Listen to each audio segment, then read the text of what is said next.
كوافرات.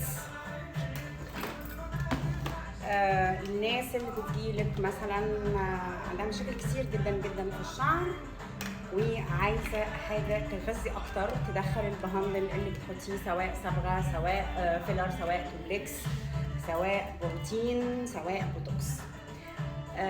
عندنا الليزر، بتعملي ضربات الليزر على الشعر. عندنا نوعين من الليزر،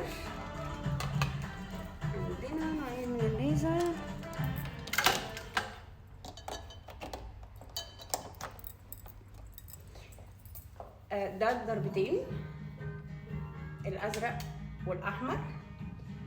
الازرق للبروتين او البوتوكس او الفيلر او الكلام ده كله، والاحمر للصبغه. لو شعر الزبونه عندك عنيد بيبقى صعب قوي ان هو يستقبل الصبغه وبياخد وقت معاكي طويل، بتبتدي بعد نص ساعه من حط الصبغه على الشعر بتبتدي تديها ضربات الليزر عشان تخش اكتر وتبتدي تتفاعل مع الصبغه بتاعتك، زائد اللي بتسبب ان الشعرايه بعد كده ما تبقاش ناشفه حتى لو انت بتستخدمي صبغه فيها امونيا. ده بالنسبه للضربتين. في عندنا طبعا بتبقى معاها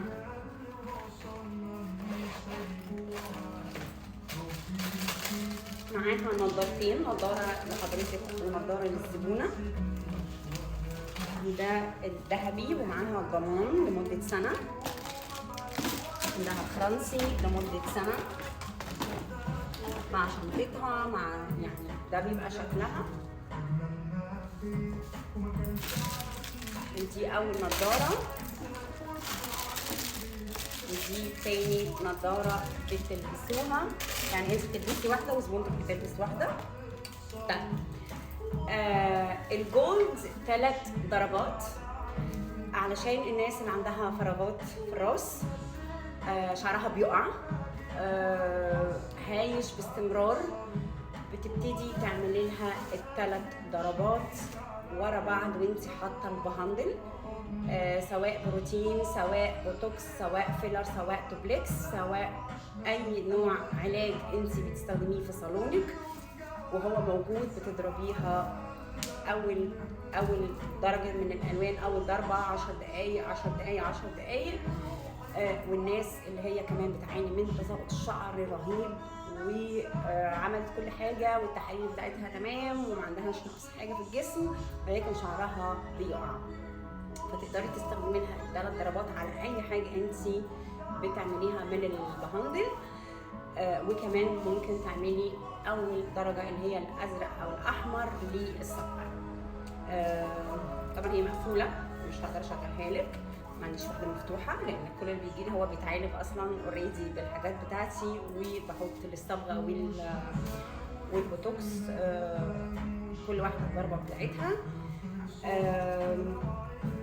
لان المواد اللي عندي بستخدمها العنايه المنزليه بتوقف تساقط الشعر، ولكن لو زبونتك عندها الموضوع اوفر قوي بتقدري تعملي الضربات بتاعه الليزر.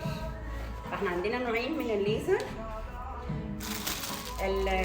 الذهبي 3 ضربات وكل ضربه لايه، وكمان للتساقط للفراغات للناس اللي عندها الثعلبه وبتحط منتجات بتحط لها منتجات معالجه بتقدري تعملي ضربات الليزر. وعندنا الخرايس اللي هو ضربتين بس للبهندل، بروتين بوتوكس فيلر دوبلكس وللصبغه، وبتقدري تبدلي ما بين الدرجتين ما بين الاحمر وما بين الازرق حتى على البروتين حتى على الصبغه، بتدي اكسترا بفورين للشعر.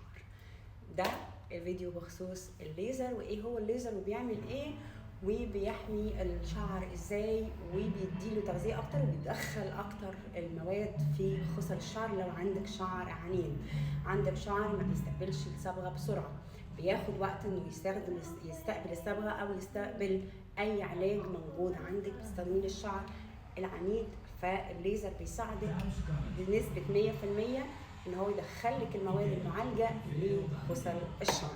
يومكم يا رب في تفاؤل وخير وحيويه وكل حاجه حلوه في الدنيا، صباحكم زي الفل.